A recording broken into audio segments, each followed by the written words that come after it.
देखने को मिलेगा।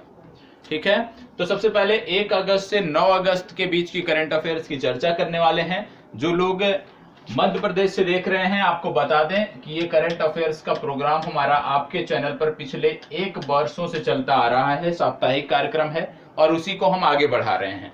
उत्तराखंड राज्य विशेष के चैनल पर यह पहली बार है, तो उत्तराखंड के जो छात्र हैं, अभी तक 3 वीडियो आपको देखने को मिली है। निश्चित रूप से आप यदि लगातार देखेंगे तो आपको भी इस तरह से पढ़ने में चीजों को समझने पर आपको आनंद आएगा। ठीक है, तो 1 से 9 अगस्त के बीच के करंट अफेयर्स की हम बात यहाँ पर करने वाले हैं। चलिए, तो एक एक करके अपनी चर्चा को आगे बढ़ाते हैं। और जो आज का मुद्दा है, जी उमंग जी, गुड मॉर्निंग। जो आज का मुद्दा है उसकी बात कर लेते हैं, क्योंकि बहुत समय हो गया, 5 मिनट से ज्यादा हो गया इंतजार करते करते, लेकिन अभी तक भी लोग उपस्थित नहीं हुए हैं। तो गैर जिम्मेदाराना रवैया जिनका है उनकी हमें परवाह नहीं करनी है। ठीक है, तो सबसे पहले आपको बता दें, जो पहला करंट अफेयर, जो पहला मुद्दा आज का हम उठा रहे हैं, और आप जानते हैं जो लोग हमारे पुराने छात्र हैं जो जुड़े हुए हैं हमसे, उनको पता है कि यहाँ पे करंट अफेयर्स जो भी आपका कराया जाता है लिंक करके कराया जाता है। ठीक है, लिंक करके हम करंट अफेयर्स को पढ़ते हैं, तो उस अनुरूप में हमें चीजों को देखने की जरूरत है। सबसे पहले आपको बता दें कि अभी हाल ही में भारत सरकार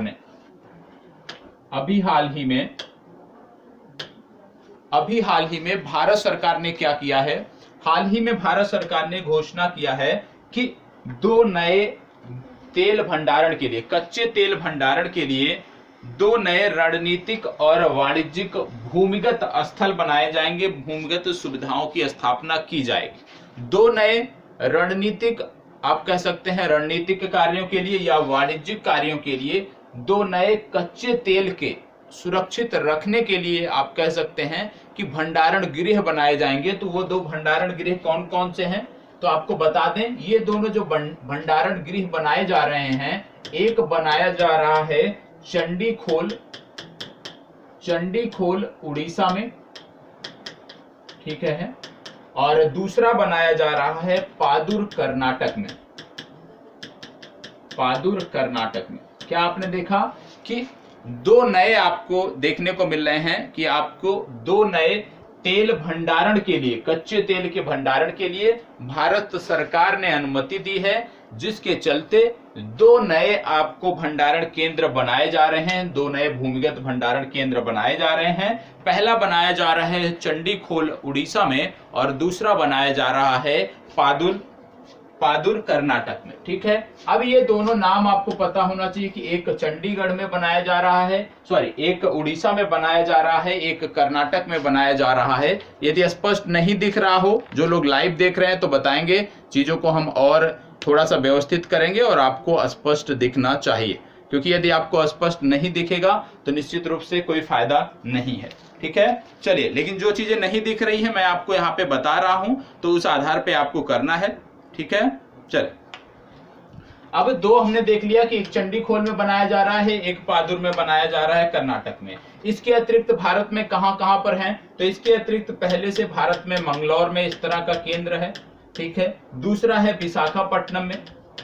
ठीक है, 2 पहले से हमारे पास मौजूद हैं, एक मंगलौर में, एक है विशाखापट्टनम में। 2 हमने नए बनाए जाएंगे, एक चंडीखोल उड़ीसा में, दूसरा पादुर कर्नाटक में। इसका उद्देश्य क्या होता है, इसका उद्देश्य होता है रणनीतिक कार्यों के लिए। मान लीजिए कोई युद्ध छिड़ गया या कोई आपात परिस्थितियां आ गई जब हम तेल का आयात नहीं कर पा रहे हैं, तो उस दौरान हम अपनी जरूरतों को, दैनिक जरूरतों को कैसा पूरा करेंगे, हम अपनी सैन्य जरूरतों को कैसा पूरा करेंगे। तो इन सबको ध्यान में रखते हुए इन केंद्रों की, इन आप कह सकते हैं कि इन भंडार गृहों की स्थापना की जा रही है। ठीक है, तेल शोधन की बात हो रही है, कच्चे तेल की बात हो रही है, तो आपको बता दें कि भारत में कुछ तेल शोधन कारखाने भी हैं जो लगातार चर्चा में रहते हैं। कौन कौन से हैं, सबसे पहले अक्सर पूछा जाता है कि पारादीप तेल शोधन कारखाना कहाँ है, तो आपको बताना है पारादीप तेल शोधन कारखाना उड़ीसा में है। फिर पूछा जाता है बरौनी तेल शोधन कारखाना कहाँ पे है, तो बिहार में आपको देखने को मिलेगा।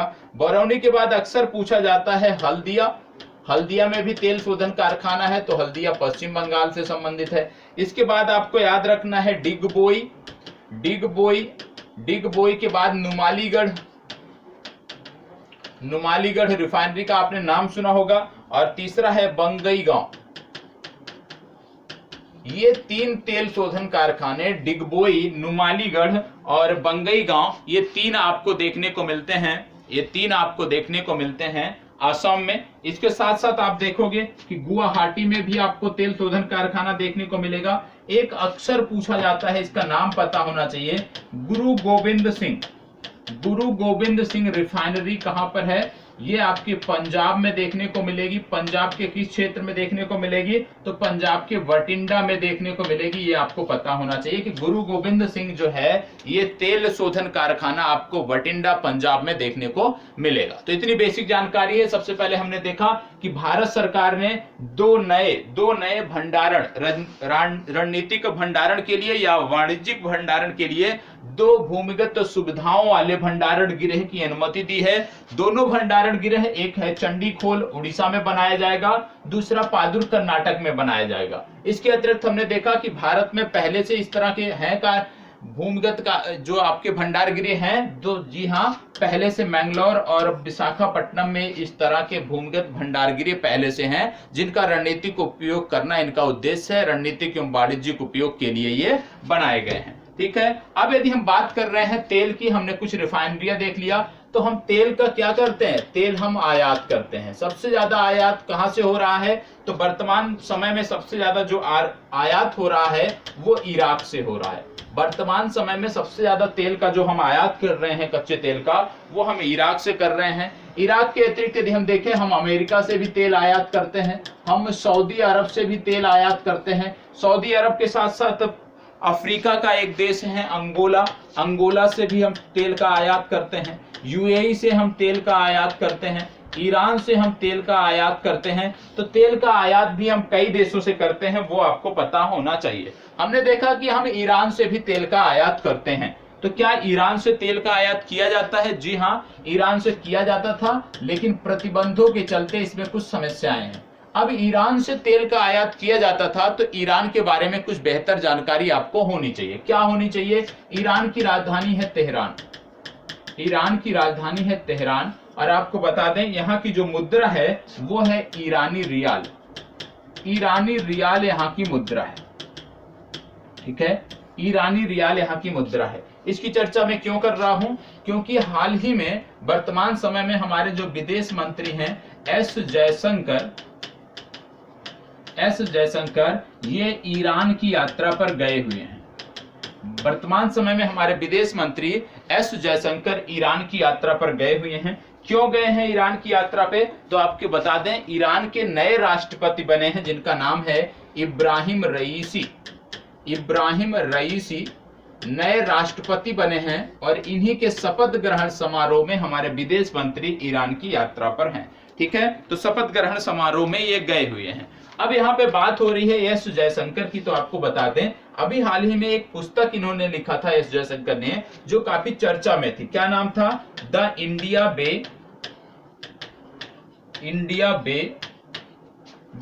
बे strategic for an uncertain world. तो ये याद रखना है, द इंडिया बे, सिर्फ इतना याद रखिए, पर्याप्त है। The India way strategic way for uncertain world, ये आपको याद रखना है। ठीक है, the India way strategic for an uncertain world, ये आपको याद रखना है कि एस जयशंकर द्वारा लिखी गई पुस्तक है। सिर्फ आप यदि इतना याद रखते हैं, द इंडिया बेज नामक पुस्तक जयशंकर ने लिखा है, तो इतना आपके लिए पर्याप्त है। अब यहाँ पे बात ईरान की हो रही है, तो आपको लिंक कैसे लिंक हो रहा है इसको आपको समझने की जरूरत है, क्योंकि हमने चर्चा अपनी कहां से शुरू की थी? हमने चर्चा शुरू किया था कि भारत सरकार ने 2 नए भूमिगत तेल भंडार गृह की मंजूरी दी है, एक उड़ीसा में, एक कर्नाटक में। उसके बाद हमने तेल रिफाइनरी हमने देख लिया, हमने देखा कहां से हम तेल आयात करते हैं, तो इसमें एक देश का नाम आया ईरान। ईरान से फिर हमने समझा कि ईरान के अभी हाल ही में नए राष्ट्रपति बने हैं, तो नए राष्ट्रपति बने हैं इब्राहिम रईसी और इनके शपथ ग्रहण समारोह में गए हैं एस जयशंकर। पूछा जा सकता है कि अभी हाल ही में हमारे विदेश मंत्री किस देश के राष्ट्रपति के शपथ ग्रहण समारोह में गए हुए थे? तो आपको जवाब देना है ईरान।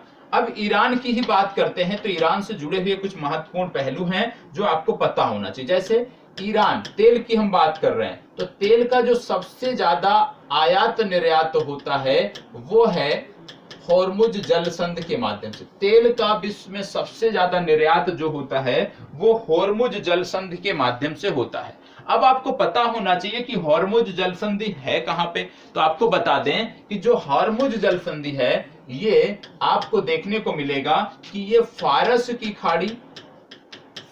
की खाड़ी और हिंद महासागर को जोड़ती है, और विश्व का 2/3 तेल व्यापार इसी रास्ते से आपको देखने को मिलता है। तो इसलिए हॉर्मुज जलसंधि आपके लिए महत्वपूर्ण है।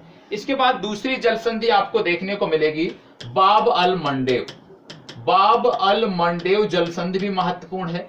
क्यों महत्वपूर्ण है? क्योंकि बाब अल मंडेव जलसंधि जो है ये लाल सागर को हिंद महासागर से जोड़ती है। लाल सागर को हिंद महासागर से जोड़ने वाली जलसंधि का नाम है बाब अल मंडेव। अब बाब अल मंडेव के बारे में आपने देख लिया कि ये लाल सागर को हिंद महासागर से जोड़ती है, तो तुरंत आपके दिमाग में आना चाहिए कि भाई लाल सागर से सीमा बनाने वाले देश कौन कौन से हैं। आपको याद आना चाहिए कि 5 देश हैं जो लाल सागर से सीमा बनाते हैं। कौन कौन से हैं? सबसे पहले मिस्र आता है, मिस्र के बाद सूडान आता है, सूडान के बाद आपको इरिट्रिया देखने को मिलता है, और इसके बाद यदि हम देखें पूर्वी तट पे तो आपको सऊदी अरब देखने को मिलता है, और सऊदी अरब के साथ साथ यमन देखने को मिलता है। तो ये आपको पता होना चाहिए कि 5 देश हैं जो यहाँ से सीमा बनाते हैं। ठीक है, इसके बाद यदि हम आगे बात करते हैं अभी इसी से संधियों से जुड़ा हुआ, तो आपको एक स्ट्रेट याद आना चाहिए, Malacca strait. Malacca strait link करके आप आगे बढ़ेंगे, हमेशा के लिए चीजें याद रहेंगी। लिंक करना सीखिए तो चीजें आपकी बेहतर होंगी। आप जीएस में भी बेहतर कर पाओगे, आप करंट अफेयर्स में भी बेहतर कर पाओगे, आप निबंध लेखन में भी बेहतर कर पाओगे। तो आपके लिए जरूरी है कि लिंकेज का जो प्रोसेस है उसको समझिए, उसको समझने का प्रयास करिए। अब मलक्का स्ट्रेट के बारे में क्या जानकारी होनी चाहिए कि यह हिंद महासागर को प्रशांत से जोड़ती है। किससे जोड़ती है? हिंद महासागर को प्रशांत महासागर से जोड़ने वाली जो स्ट्रेट है उसको बोलते हैं मलक्का स्ट्रेट। और मलक्का स्ट्रेट की जब हम बात कर रहे हैं, जिस रीजन में आपका मलक्का स्ट्रेट पड़ता है वहीं पर एक देश आपका आता है इंडोनेशिया। इंडोनेशिया आता है। अब इंडोनेशिया के बारे में बता दें कि इंडोनेशिया मुख्य रूप से बोला जाता है कि 3 द्वीपों पर विस्तारित है, जिनमें आता है बोर्नियो द्वीप, सुमात्रा द्वीप, जावा द्वीप। ठीक है, बोर्नियो, सुमात्रा, जावा और बाली, एक द्वीप बाली भी इसके अंतर्गत आता है, कि मुख्य रूप से ये 4 द्वीपों पर विस्तारित है। अब इनमें यदि हम बात करें तो अभी हाल ही में आपने सुना होगा कि एक ज्वालामुखी है जिसका नाम है माउंट मेरापी। ये अभी हाल ही में फटा है। माउंट मेरापी ज्वालामुखी अभी हाल ही में फटा है और ये संबंधित है इंडोनेशिया से, इसलिए हमने मलक्का स्ट्रेट से इंडोनेशिया को लिंक किया है। अब अगर माउंट मेरापी संबंधित है इंडोनेशिया से, तो आपको यह भी पता होना चाहिए कि भाई माउंट मेरापी, क्योंकि इंडोनेशिया द्वीपीय देश है, तो माउंट मेरापी किस द्वीप पर स्थित है ये भी आपको पता होना चाहिए। तो आपको बता दें माउंट मेरापी जो है ये जावा द्वीप पर स्थित है, इंडोनेशिया के जावा द्वीप पर स्थित है। और आपको यह भी पता होगा कि इंडोनेशिया की जो राजधानी है जकार्ता, यह भी आपको जावा द्वीप पर देखने को मिलती है। और इंडोनेशिया ने अपनी नई राजधानी घोषित किया था, और लेकिन उस पर अभी बहुत ज्यादा कुछ काम नहीं हो रहा है।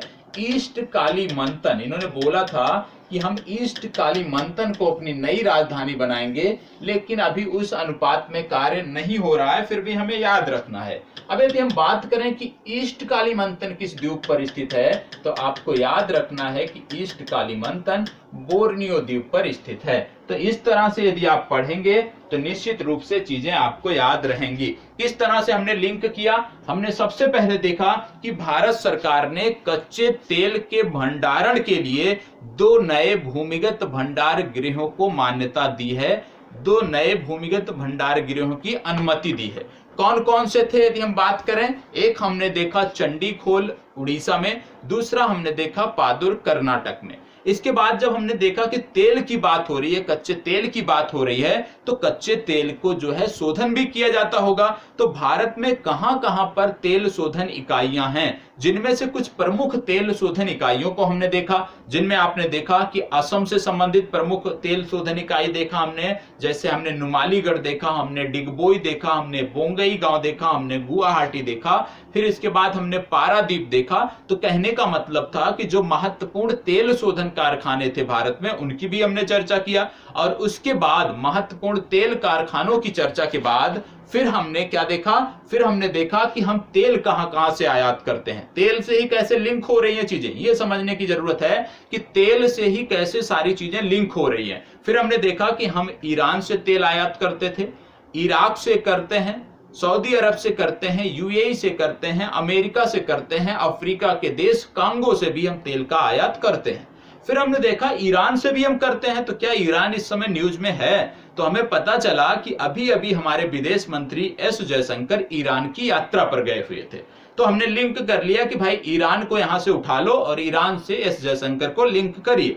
एस जयशंकर को जैसे हमने लिंक किया तो हमें पता चला कि इनके द्वारा हाल ही में एक पुस्तक लिखी गई है। पुस्तक का क्या नाम है? The India's way strategic for uncertain and uncertain world. तो आपको सिर्फ इतना याद रखना है, द इंडियाज वे, इतना याद रखेंगे आपका काम चल जाएगा। फिर हमने देखा कि क्यों गए हैं एस जयशंकर। पता चला कि ईरान के जो नए राष्ट्रपति बने हैं उनका शपथ ग्रहण समारोह है, इसलिए एस जयशंकर शपथ ग्रहण समारोह में गए हुए हैं। अब ईरान के नए राष्ट्रपति बने हैं तो कौन है, नाम भी पता होना चाहिए। तो उनका नाम हमने देखा कि इब्राहिम रईसी उनका नाम है, ठीक है। फिर जब हमने देखा ईरान, तो हमें पता चला कि ईरान और यूएई के मध्य अभी कुछ द्वीपों को लेकर विवाद था, और उन द्वीपों के लिए जो विवाद था उसमें हॉर्मुज जलसंधि प्रभावित हो रही थी। तो हमने तुरंत देखा कि भाई हॉर्मुज जलसंधि है कहां पे। हमने देखा कि हॉर्मुज जलसंधि जो है वो विश्व के प्रमुख तेल निर्यातक, आप कह सकते हैं विश्व के प्रमुख तेल निर्यातक मार्गों में आती है। और हॉर्मुज जलसंधि जो आपको देखने को मिलती है ये फारस की खाड़ी और हिंद महासागर को जोड़ती है। फिर हमने देखा कि क्या इस रीजन में और कोई जलसंधि महत्वपूर्ण है, तो हमें पता चला कि बाब-अल मंडेव जलसंधि भी महत्वपूर्ण है। बाब-अल मंडेव कहां पे है? बाब-अल मंडेव लाल सागर को जोड़ती है हिंद महासागर से। अब लाल सागर को जोड़ती है तो लाल सागर से कुछ देश हैं जो सीमा बनाते हैं। तो हमने देख लिया कि कौन कौन से देश हैं जो लाल सागर से सीमा बनाते हैं। फिर हमने देखा कि 5 देश आते हैं। कौन कौन से? मिस्र, सूडान, इरिट्रिया, और इधर से यदि हम देखें तो सऊदी अरब और यमन आते हैं। तो 5 प्रमुख देश हमने देख लिए। अब जब हम इन सबको देख लिया फिर हमें पता चला कि एक और जलसंधि इन दिनों चर्चा में है जिसका नाम है मलक्का स्ट्रेट। मलक्का स्ट्रेट जब हम पहुंचे तो वहां से पता चला कि मलक्का स्ट्रेट जो है प्रशांत को जोड़ती है और हिंद को जोड़ती है, ठीक है। लेकिन मलक्का स्ट्रेट से कुछ ही दूरी पर आप कह लीजिए कि इनके पड़ोसी देश, आप कह सकते हैं समुद्री पड़ोसी देश इंडोनेशिया है। इंडोनेशिया में एक ज्वालामुखी अभी हाल ही में फटा था जिसका नाम था माउंट मेरापी। तो हमें यह भी लिंक करना था कि हम माउंट मेरापी तक पहुंचे। जब माउंट मेरापी की हमने चर्चा किया तो हमने देखा कि इंडोनेशिया एक द्वीपीय देश है। द्वीपीय देश है तो निश्चित रूप से जो माउंट मेरापी है किसी द्वीप पर स्थित होगा। तो हमने देखा कि ये जावा द्वीप पर स्थित ज्वालामुखी है जो हाल ही में सक्रिय हुआ है। अब हमने देखा कि इंडोनेशिया की राजधानी भी है। इंडोनेशिया की राजधानी क्या है? जकार्ता। जकार्ता भी हमने देखा कि जावा द्वीप पर है, लेकिन उसके डूबने का खतरा है जिसके चलते एक नई राजधानी की बात की जा रही है, वह है ईस्ट कालीमंतन। फिर हमने देखा कि ईस्ट कालीमंतन किस द्वीप पर है? बोर्नियो द्वीप पर हमने देखा कि ईस्ट कालीमंतन आपको देखने को मिल रहा है। इतनी जानकारी हमने सिर्फ कहां से शुरुआत करके किया? हमने सिर्फ इतना जानकारी किया एक टॉपिक से। टॉपिक हमारा था कि भारत सरकार ने 2 नए भूमिगत तेल भंडार गृह, कच्चे तेल भंडार गृह के लिए अनुमति दी है। एक बनेगा कर्नाटक में, एक बनेगा उड़ीसा में। कर्नाटक में बनने वाला है पादुर, उड़ीसा में बनने वाला है चंडीखोल, ठीक है। अब अगर अच्छा लगा है तो प्लीज साथ बने रहें, नहीं अच्छा लगा है तो अपना समय बेकार ना करें, आप क्विट कर सकते हैं। ठीक है, यदि अच्छा लगा है, क्योंकि अभी इसी से बहुत सारी चीजें लिंक होने वाली हैं। अभी तो सिर्फ हमने माउंट मेरापी को देखा है। ठीक है, यदि अच्छा लगता है तो प्लीज बताइए और साथ बने रहिए। नहीं अच्छा लगता है पढ़ाने का तरीका तो आप क्विट कर सकते हैं, क्योंकि समय व्यर्थ करना उचित नहीं है। ठीक है, अभी हमने देखा कि एक ज्वालामुखी फटा है जिसका नाम है माउंट मेरापी। माउंट मेरापी, और माउंट मेरापी हमने देखा कि ये आपको इंडोनेशिया के जावा द्वीप पर देखने को मिल रहा है। तो आपको बता दें कि हाल ही में कई सारे ज्वालामुखी अभी फटे हैं, कई सारे ज्वालामुखी सक्रिय हुए हैं, उनका भी एक बार रिवीजन कर लेते हैं। जैसे एक ज्वालामुखी अभी हाल ही में, ये सब वर्ष 2021 में सक्रिय ज्वालामुखी हैं, याद रखिएगा, तो नाम अवश्य याद आना चाहिए। एक था संगे ज्वालामुखी, संगे ज्वालामुखी था इक्वाडोर में। ठीक है, फिर दूसरा था माउंट, नाम इसका थोड़ा टिपिकल है, मैं लिख दे रहा हूं बड़े से, आप नोट कर लीजिएगा, फैगरा, माउंट फैगरा डेल्स फॉल।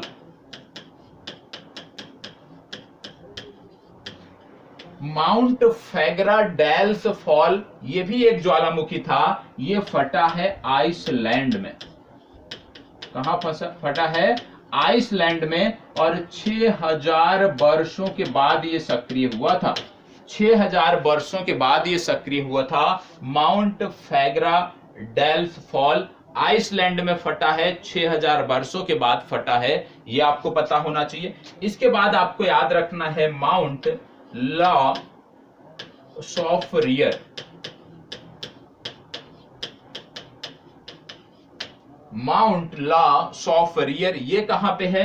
ये है कैरेबियाई द्वीप में, कैरेबियाई द्वीप में है। देश की यदि हम बात करें तो आपको देश भी नोट कर लेना है, सेंट विंसेंट एंड ग्रेनाडाइंस। ठीक है, यदि आपको पूछा जाए किस द्वीप में, लॉस ऑफ रियर, तो कैरेबियन द्वीप में है। देश की बात करें तो सेंट विंसेंट एंड ग्रेनाडाइंस, ये आपको याद रखना है। इसके बाद यदि हम बात करते हैं तो एक और याद रखना है ज्वालामुखी जो फटा है, इसका नाम है माउंट नीरागोंगो। माउंट नीरागोंगो, और माउंट नीरागोंगो जो है ये फटा है कांगो में। कहां पे फटा है?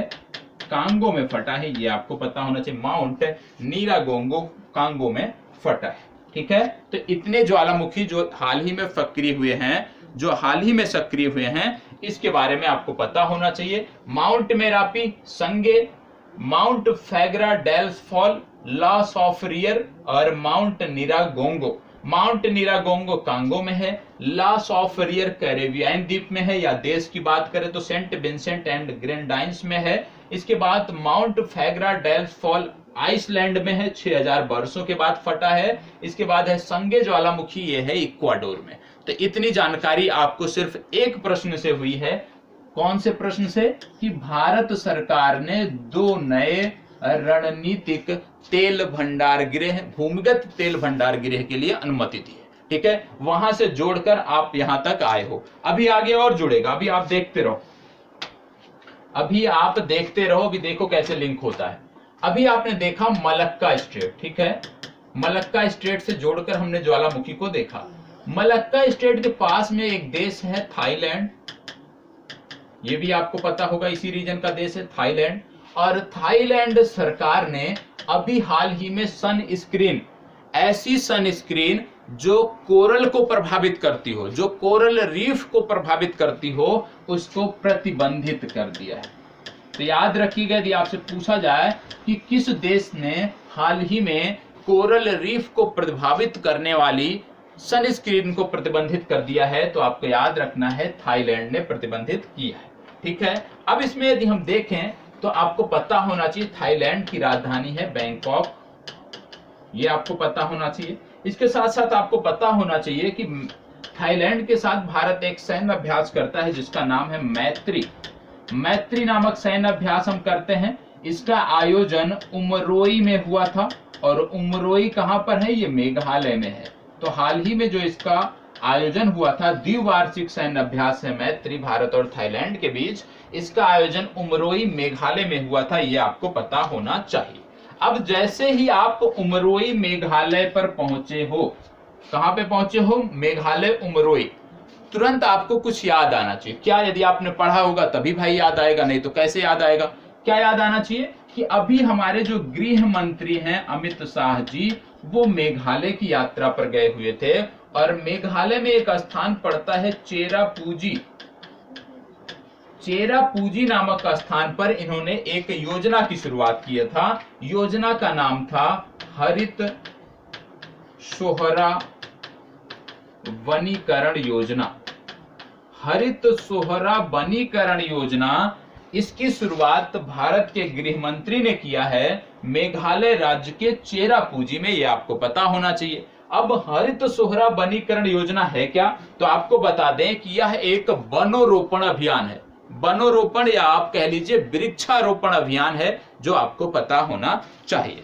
इसके बाद यदि हम बात कर लें कि भाई किसके सहयोग से हो रहा है, तो इसमें असम सरकार का सहयोग कर रही है असम राइफल।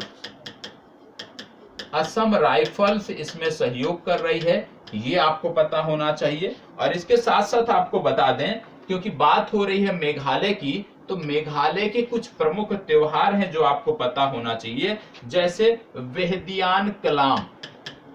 वेहदियान कलाम ये एक त्योहार है, वेहदियान कलाम मेघालय का। ठीक, इसके बाद आता है वांगजलू, WANJALU, वांगजलू यहाँ का त्योहार है। इसके बाद आता है नोकरेन, ठीक है, नोंगरेन, ये आपको याद रखना है। लेकिन बेहदियान कलाम सबसे महत्वपूर्ण है, वांगजलू महत्वपूर्ण है, तो ये दो आप नोट कर लीजिएगा। बेहदियान कलाम और वांगजलू ये दो मेघालय के प्रमुख त्योहार हैं। और आपको पता होगा मेघालय के मुख्यमंत्री हैं कॉमरेड संगमा, यहाँ के राज्यपाल हैं सत्यपाल मलिक। अब कुछ जानकारी और आपको बताते हैं, मेघालय में भी हाल ही 12वां जिला बना है। 12वां जिला कौन सा है? मेरांग।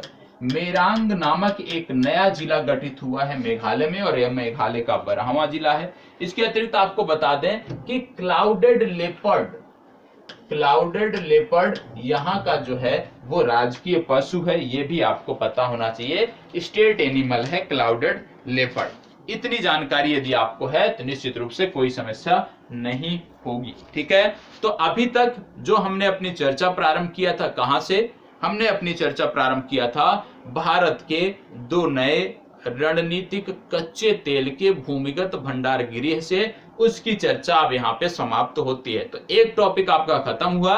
एक टॉपिक से आपने देखा कि किस प्रकार से 10 से 15 प्रश्न आसानी से हो जाएंगे। कितने फैक्ट आपको बताए गए सिर्फ एक टॉपिक के लिए, 25 से 26 मिनट का समय आपके एक टॉपिक में लगा है, लेकिन किस तरह से लिंक किया गया है, यदि आप स्वयं से भी प्रयास करेंगे ना तो आपको रोचक लगेगा। यदि आप सिर्फ और सिर्फ स्वयं से इसको बैठ जाते हो कि हमें लिंक करना है, जैसे मैं कर रहा हूं इसी तरह आपको करना है, तो कुछ नहीं करना है, कॉपी और पेन लेकर बैठ जाना है, और कोई भी जो समसामयिक संदर्भों में कुछ भी आपने पढ़ा है उसको लिखिए पेज पे, और फिर उसी से लिंक करते हुए चले जाइए, जैसे मैं करता हूं। यहाँ पे कुछ भी नया नहीं करता हूं, जो भी टॉपिक आपको समसामयिक संदर्भों में न्यूज में होता है उस टॉपिक को पहले लिख लेता हूं, फिर थोड़ा सा समय लगता है लेकिन चीजें अस्थायी मेमोरी में जाती है, फिर अपने आप लिंक करते जाओ, और जब तक एक पेज का लिंक नहीं हो जाता तब तक मैं करता रहता हूं। इसी तरह से आपको करना है, और आप प्रयास करोगे बहुत ही अच्छा होगा, इससे आपका जीएस खंड भी मजबूत होगा। क्योंकि अभी क्या है कि हम ऐतिहासिक परिप्रेक्ष्य को इसमें लिंक नहीं करते हैं। यदि हम ऐतिहासिक परिप्रेक्ष्य को इसमें लिंक करने लग जाएं तो चीजें और बेहतर हो जाएंगी, लेकिन तब क्या समस्या होगी कि जो 1 घंटे 1.5 घंटे की क्लास होती है उसमें हम सप्ताह भर के जो समसामयिक घटनाक्रम है उसको समाप्त नहीं कर पाएंगे। ठीक है, चलिए अब दूसरा टॉपिक बात करते हैं। दूसरा टॉपिक है कि एक ड्राइवर बनाया गया है जिसका नाम है एनबी ड्राइवर। इसको बनाया है आईआईटी मद्रास ने। क्या नाम है? आईआईटी मद्रास ने बनाया है, नाम है एनबी ड्राइवर। अब पहला प्रश्न बनता है कि एनबी ड्राइवर है क्या?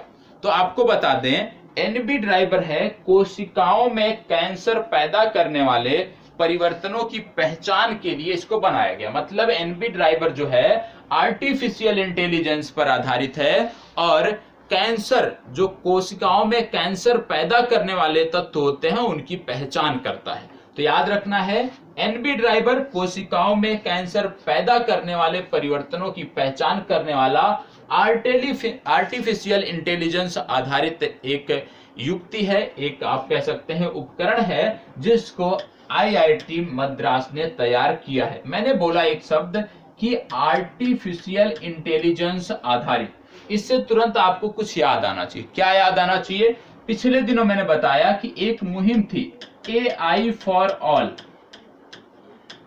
AI फॉर ऑल मुहिम शुरू किया था किसने? CBSE ने शुरू किया था। किसके साथ मिलकर? इंटेल के साथ मिलकर शुरू किया था।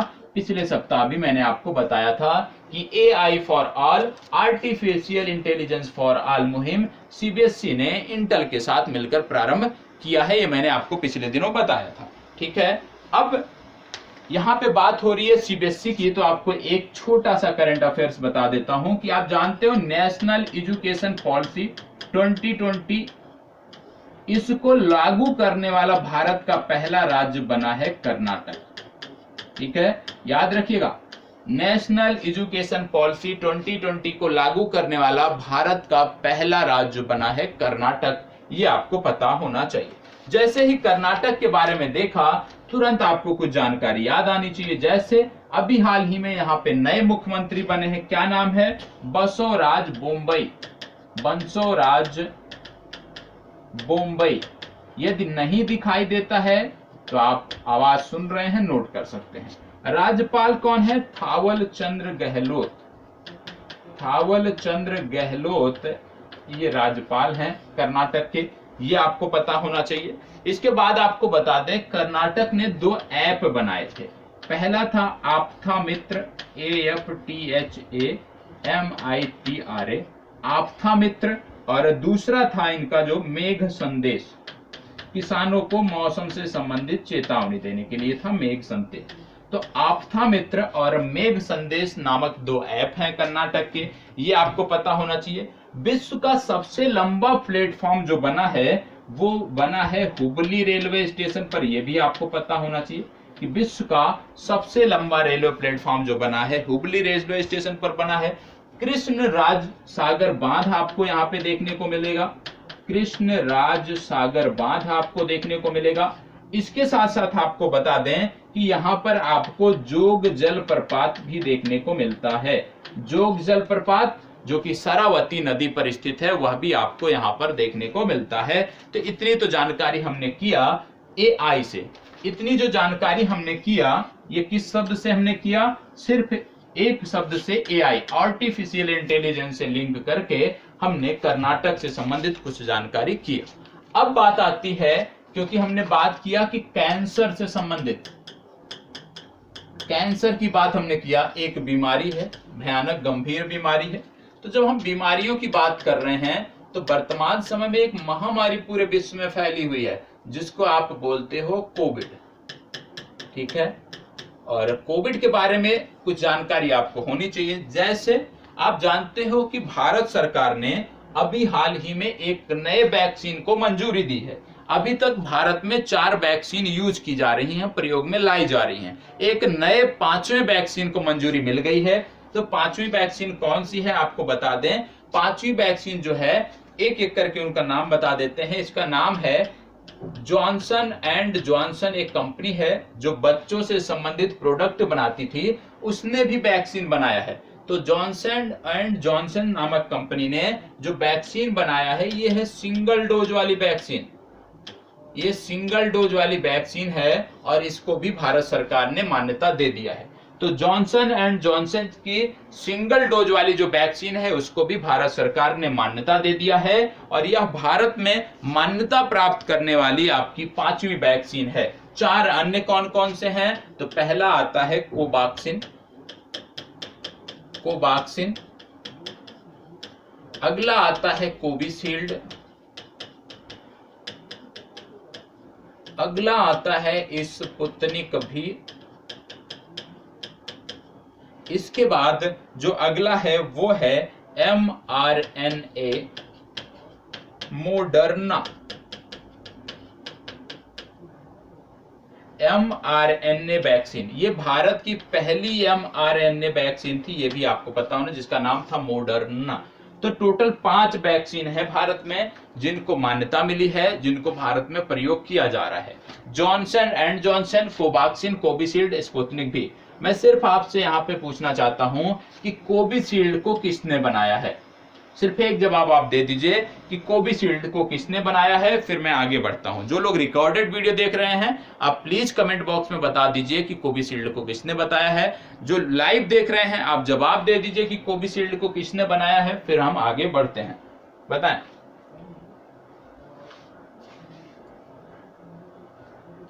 कोविशील्ड को किसने बनाया है? जो लोग लाइव देख रहे हैं बताएं। जब तक नहीं बताएंगे कार्यक्रम आगे नहीं बढ़ेगा। जो लोग रिकॉर्डेड देख रहे हैं पहले वीडियो रोक के कमेंट बॉक्स में लिखें कि कोविशील्ड को किसने बनाया है, फिर वीडियो देखें। चले जल्दी करिए, रिकॉर्डेड वीडियो देखने वाले जल्द से जल्द कमेंट करें। जो लोग लाइव देख रहे हैं तुरंत कमेंट करके बताएं। कोई जवाब नहीं आ रहा है,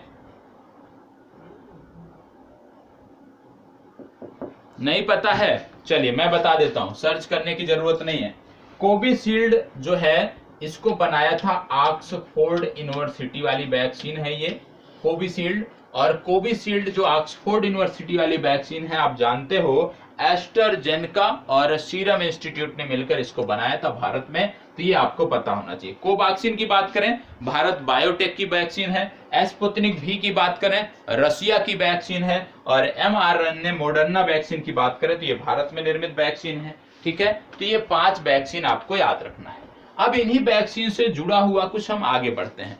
इन्हीं वैक्सीन जो आप 5 वैक्सीन देख रहे हो, एक और वैक्सीन है जो चीन ने बनाया है, वो इन दिनों चर्चा में है। क्या नाम है उसका? उसका नाम है साइनोफार्म। साइनोफार्म नामक वैक्सीन चीन ने बनाया है, ये आपको पता होना चाहिए। और अगर चाइना ने बनाया, क्योंकि इसको चाइना ने बनाया है तो और ही महत्वपूर्ण हो जाता है। चाइना ने बनाया है तो सबसे पहले चाइना की राजधानी है बीजिंग, चाइना की मुद्रा है रेनमिनबी।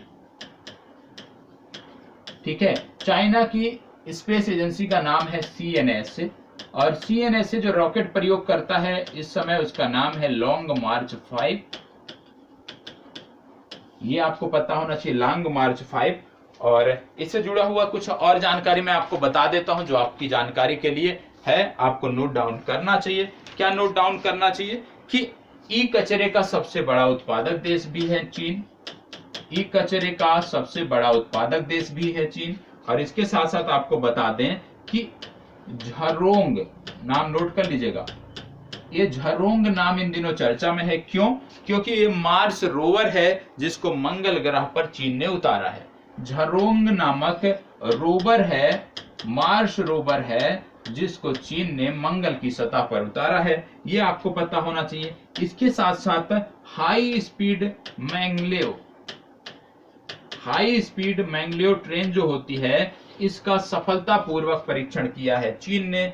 और चीन जैसे अपने यहाँ नेविगेशन है इसी तरह का चीन का भी नेविगेशन है जिसको बोलते हैं बायदू नामक नेविगेशन चीन प्रयोग करता है।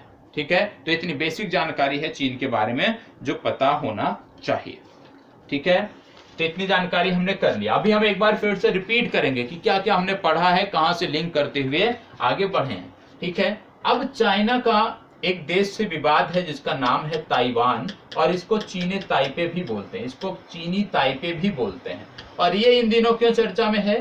क्योंकि अमेरिका देश है, अमेरिका ने ताइवान को हथियारों की खरीद की अनुमति दे दी है। मतलब अब ताइवान को अमेरिका हथियार बेच सकता है। अभी तक चीन के चलते नहीं बेच रहा था, संबंधों के चलते, लेकिन अमेरिका ने अब अनुमति दे दी है। और ताइवान की जो सिटी है, जो इनकी राजधानी है, उसका नाम है ताइपे सिटी। ताइपे सिटी इनकी राजधानी है, ये आपको पता होना चाहिए। ओलंपिक में भी ये काफी चर्चा में थे। क्यों? क्योंकि इनकी एक खिलाड़ी थी ताई जू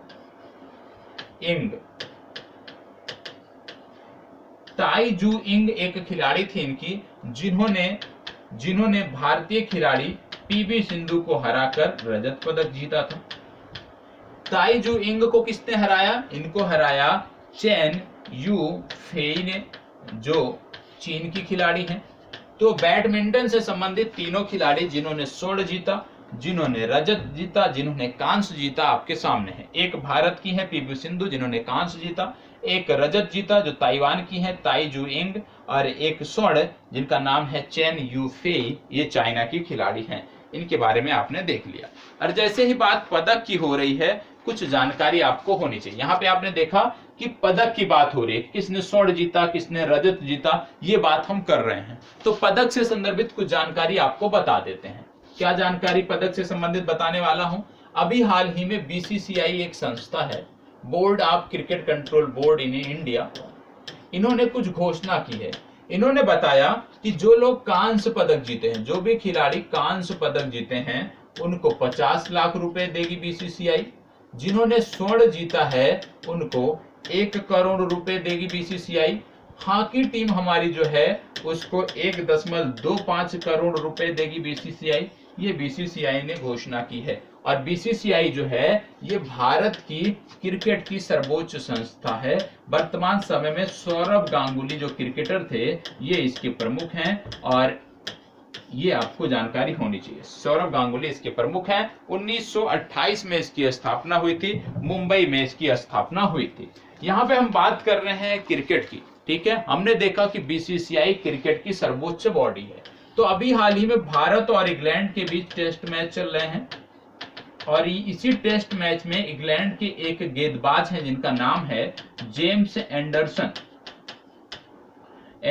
इन्होंने एक रिकॉर्ड बनाया है। रिकॉर्ड क्या है? सबसे ज्यादा टेस्ट मैच में विकेट लेने वाले ये तीसरे गेंदबाज बने हैं। टेस्ट मैच में सर्वाधिक विकेट लेने वाले ये तीसरे गेंदबाज बन गए हैं। पहले कौन है? पहले हैं मुथैया मुरलीधरन। मुथैया मुरलीधरन के लगभग 800 विकेट हैं। दूसरे हैं शेन वॉर्न के 708 विकेट हैं। तो श्रीलंका के मुथैया मुरलीधरन और ऑस्ट्रेलिया के शेन वॉर्न टॉप पे हैं। जेम्स एंडरसन तीसरे स्थान पर बन गए हैं, ये आपको पता होना